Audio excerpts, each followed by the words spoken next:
Hey, Ghost Mafians. Welcome back to the Real Talk Podcast with your host, Mr. Ghost, where we bring the truth and the facts to the table, shining light upon the darkness. Ladies and gentlemen, for the past 16 years, we've been dealing with an up and down political system. But I will say over the last 10 years, we have watched the comedian side of things, these late night show hosts, these late night talk shows. There we go. We've watched them become very political. Why? I don't know. I don't understand how or why, but somehow their political beliefs have seeped in, and now there's consequences that are starting to dish out this year, I've noticed. But anyways, the Mundt Act of 1948 pretty much made it illegal for propaganda in the United States. And we have dealt with, over 16 years, we've watched our country rapidly decline. 13 of those 16 years is simply because it accelerated in the last 13. Let's be clear with that. And it's a lot to do with one side of the aisle. And that's because the Mundt Act is gone. And I'm hoping they bring that back. But that's not what this podcast is about. We'll discuss that whole spiel in a different podcast. But Jimmy Kimmel got himself fired. A lot of people are getting fired for their words. Rightfully so. You have the freedom of speech, but you're not free of consequences. There are going to be consequences for your words. If you are out there celebrating the death of a fellow human being, basically glorifying the death of somebody, you don't deserve employment. You don't deserve to be working in a place that don't align with that view. Do I believe you deserve a second chance? Maybe if you repent and change your ways? Yes, of course. But obviously, you're not going to get your job back at that employer. And Jimmy Kimmel found out the hard way. I have no problem with somebody expressing their opinion on the situation. You're free to say, hey, I don't care that he died. Or, I don't care for his views. But you're not okay to celebrate somebody's death. And that's not exactly what Jimmy did. I see a lot of people out there pushing that narrative. They're out there saying he got fired for celebrating the death of Charlie Kirk, and he didn't do that. What he got fired for was because he pretty much lied to the American people. You got to understand, when you have a large audience and a lot of people watch you and you are sitting there spewing lies and false propaganda, you don't deserve to have that platform. You do not deserve that opportunity to spread your message because you are spewing hate per se. You're trying to divide the country even further through this tragedy. And as I said, we will go further into the Mundt Act. You know what I'm saying? We will definitely go further into that particular part of things, why I think the country has gone so far to the left, so far in Looney Town, why we can't get back to normality. But Jimmy Kimmel said something on his late night show on Monday that pretty much outraged a lot of people, myself included, including some liberals are pretty outraged that he would say this. We know the facts about the shooter, that he's been radicalized to the left over the past few years. And that's because of the rhetoric fed into his ear. Obviously the person literally went complete deranged, complete nuts. But we're going to watch real quickly on what Mr. Kimmel said. And from there, we'll obviously show you the truth. We'll show you other people's takes. And I'll give you my take on it. We hit some new lows over the weekend with the MAGA gang desperately trying to characterize this kid who murdered Charlie Kirk as anything other than one of them and doing everything they can to score political points from it. In between the finger pointing, there was grieving. On Friday, the White House flew the flags at half-staff, which got some criticism. But on a human level, you can see how hard the president is taking this. My condolences on the loss of your friend Charlie Kirk. May I ask, sir, personally, how are you holding up over the last day and a half, sir? I think very good. And by the way, right there, you see all the trucks? They've just started construction of the new ballroom for the White House, which is something they've been trying to get, as you know, for about 150 years. And it's going to be a beauty.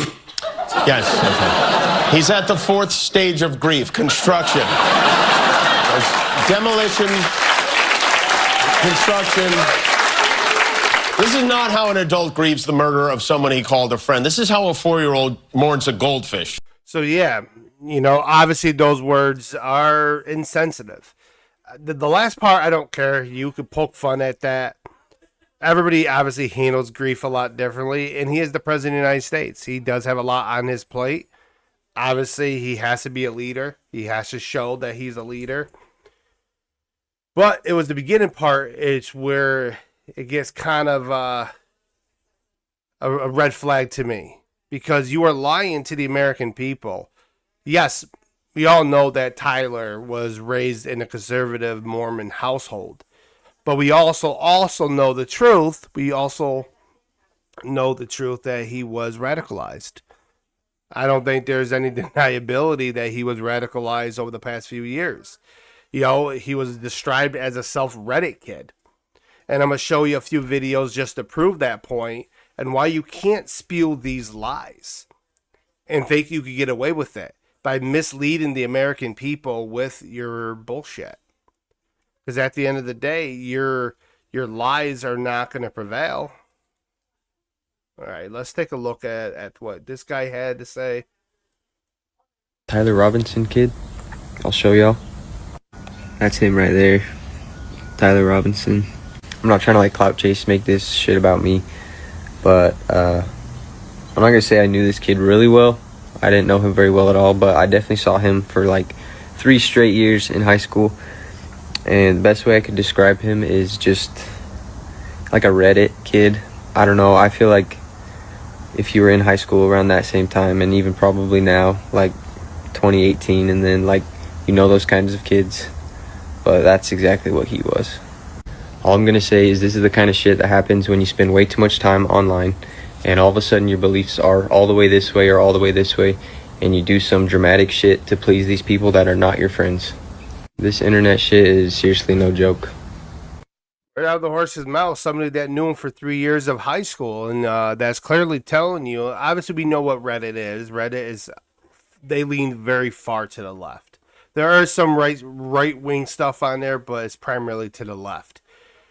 But when you spend that much time on Reddit, that much time on Discord and online, and you hang around a bunch of people that are bad influencers, they tend to influence you and change your mind, especially if you're easily molded. Okay? With that being said, this is just a clear statement that this man was radicalized. So Jimmy sat there and pretty much spewed a lie. That he was MAGA, we're trying to prop it up, but he wasn't. No, the truth is the truth. You got fired because of your lies. You got fired because nobody was going to sit there and allow you to get away with this constant rhetoric of politicalizing everything and lying to the American people. I watched a video where you cried over a school shooting. But when it comes to the Charlie Kirk situation, you rather continue to lie. You have contributed to the fall of our society, and why a lot of people are so radicalized, why so many people are brainwashed to thinking Trump supporters or Republicans or Christians themselves are Nazis and fascists. That is an issue in our society. Let's look at another video that is out there. This is from the governor. Investigators interviewed a family member of Robinson who stated that Robinson had become more political in recent years. The family member referenced a recent incident in which Robinson came to dinner prior to September 10th, and in the conversation with another family member, Robinson mentioned Charlie Kirk was coming to UVU. They talked about why they didn't like him and the viewpoints that he had. The family member also stated Kirk was full of hate and spreading hate. Investigators interviewed a family member of Robinson who stated that Robinson had become more political in recent years. The family member referenced a recent incident in which Robinson came to dinner prior to September 10th, and in the conversation with another family member, Robinson mentioned Charlie Kirk was coming to UVU. They talked about why they didn't like him and the viewpoints that he had. The family member also stated Kirk was full of hate and spreading hate. Okay. I think I played that twice, regardless.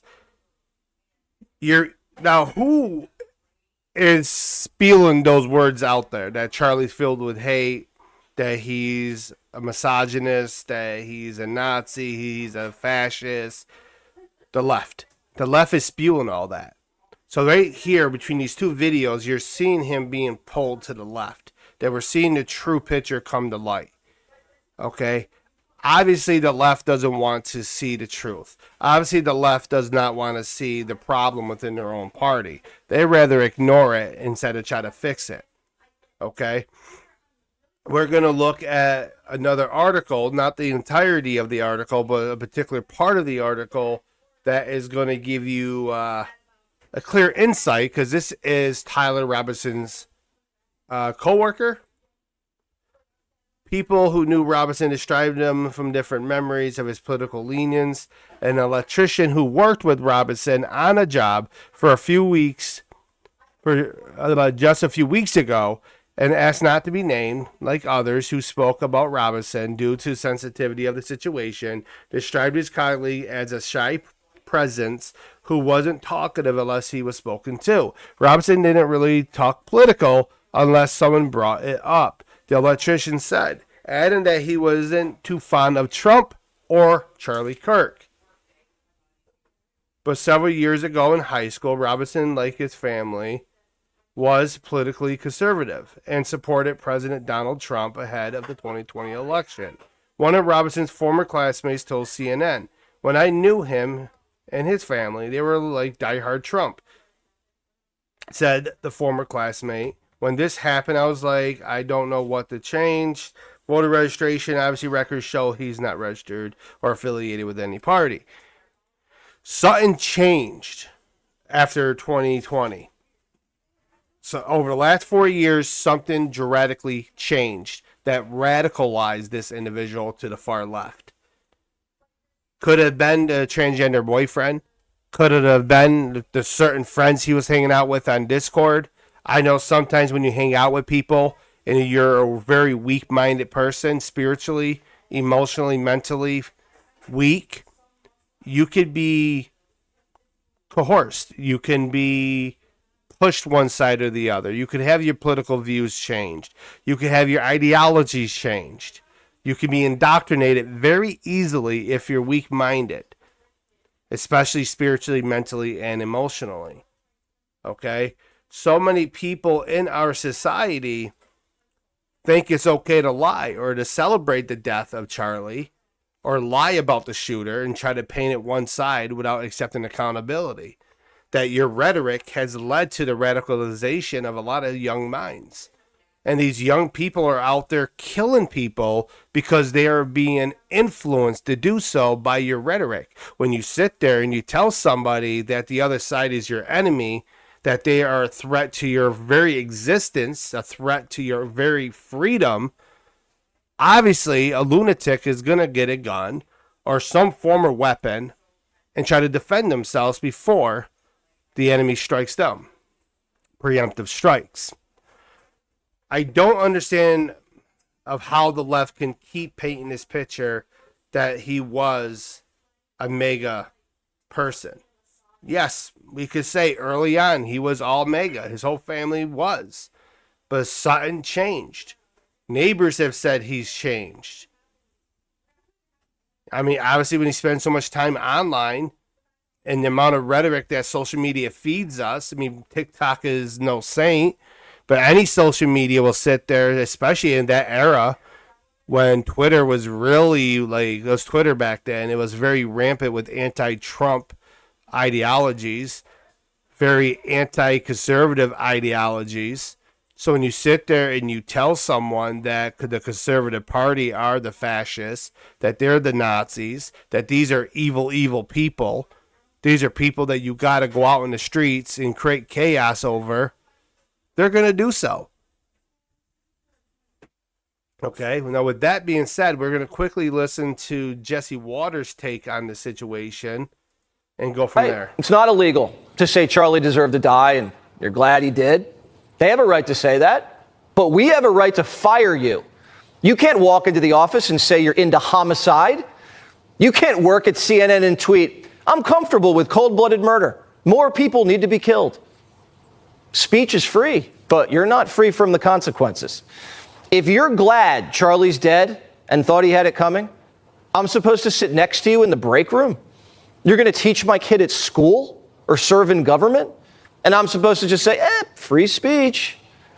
You're advertising that you're a maniac and that you have no decency, compassion, or humanity, that you're indifferent to death. And not just indifferent, you're sickly gleeful. That makes you a threat. That makes you dangerous. It makes you a beast. And what do we do with beasts? We leave them out in the wild. We have to be very careful about the kind of people we associate with. They aren't entitled to work for us. And these people, sadly, are everywhere. This is more than just a disagreement over the border or crime or politics. We're talking about murder.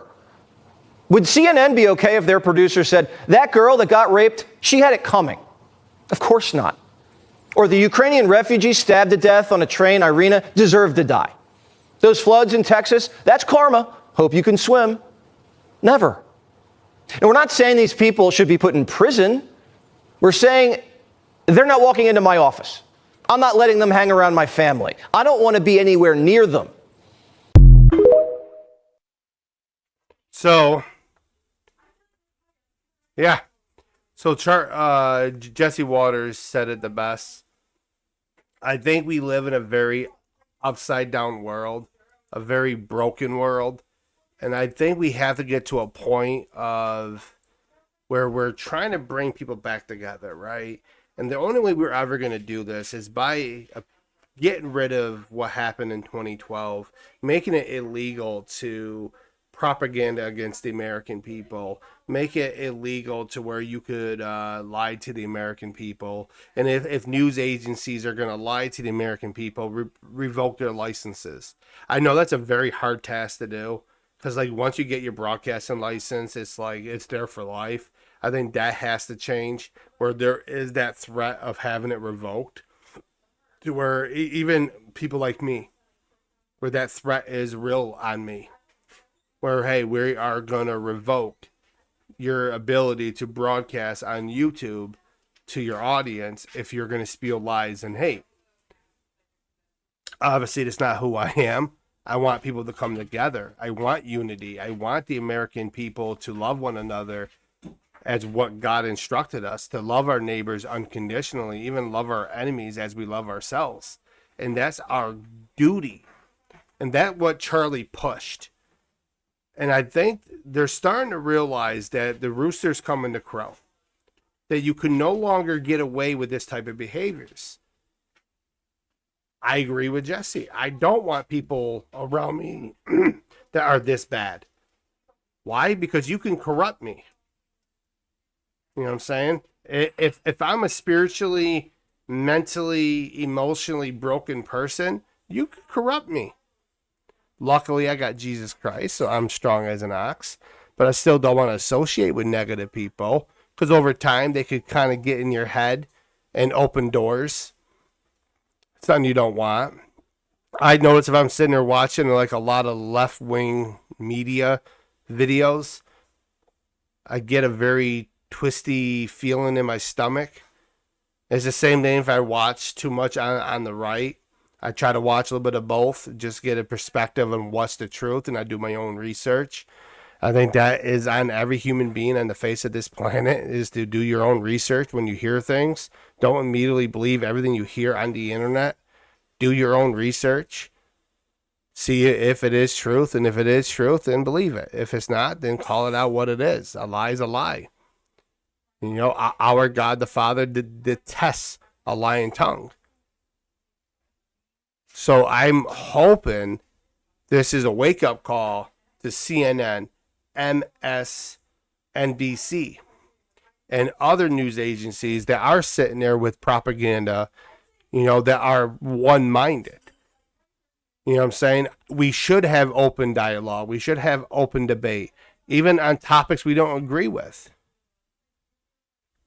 We got to have those hard conversations. Because with those hard conversations, we can come to a resolution or a mutual agreement to disagree. But respect and love one another unconditionally. And I will admit, over the past 10 years, I've heard late night shows spewing the hate towards the right. I've been hearing it for years. Once again, I'm not affiliated with the right. But after this Charlie situation, and then the more I look into the right ideologies, not the extreme far right, because I don't believe in white supremacy. I don't believe in all that lunacy behavior at all. I don't believe in a lot of the principalities of the far right, as well as I don't believe in the far principalities of the far principles of the far left. But I am a middle ground person. I'm a constitutionalist, and I believe what benefits the Constitution benefits the American people. But for far too long, for 13 years, we've dealt with propaganda. And we spent the past 13 years brainwashing and indoctrinating generations worth of children. You have to remember, it only takes a generation to make a country fall. If you're able to indoctrinate and pretty much poison the mind of one generation, that country's doomed for many generations. And the irony of that statement is we're seeing it unfold before our eyes a lot sooner than later. But I'm hoping that through this F around find out type scenario, that people are starting to realize that, yes, you got freedom of speech, but not a freedom from consequences. There will be consequences for your actions. That you are going to be fired. That you are going to be dealt with accordingly. Because at the end of the day, if you cannot mutually respect somebody's loss or mutually respect somebody's indifferences, and you spew hate and division and try to create an insurrection, that's pretty much what it is. You're inciting violence upon the other side of the aisle. That's not the America I grew up with. That's not the America our ancestors have fought for. That's not the America, the United States that we've fought for, that we've pretty much advocated for. We got to do better. We have to do better. For the benefit of our future generations, we have to come together. And it's going to start with holding these type of people responsible. People that are within power. People that have this type of platforms, including CNN and all these news agencies out there, including Fox News. Nobody is immune to this. If you are going to lie to the American people and spew one side of the aisle and try to indoctrinate people to go one way or the other, you are the problem. We need to start teaching people that the Constitution matters more than anything else. And we need to get back to normality. For far too long, for well over 100 years, we've been dealing with a lot of problems in this country. And I watched it, not personally, I'm not over 100 years old, but you look at history and you've watched it just completely get worse and worse and worse and worse. I'm hoping, and I'm praying that this great revival does not end. Not just for the memory of Charlie, but I think for the benefit of this country and for this planet. Because if not, understand, Sodom and Gomorrah never got it right. Nineveh fixed it for quite some time. Then God wiped them all off the face of the earth. And none of us wants to see that happen to the United States. We are in our Jonah moment. We're in our Nineveh moment. Do better, America. Let me know down below your take, where you stand on this whole Jimmy Kimmel situation. Do you think ABC was correct in terminating his contract and pretty much suspending him indefinitely? Or do you think it was wrong of them to do it? Do you think it's an attack on free speech? I personally don't, but I want to hear your side and have an open dialogue. I appreciate you guys so much. God bless. Have a good evening.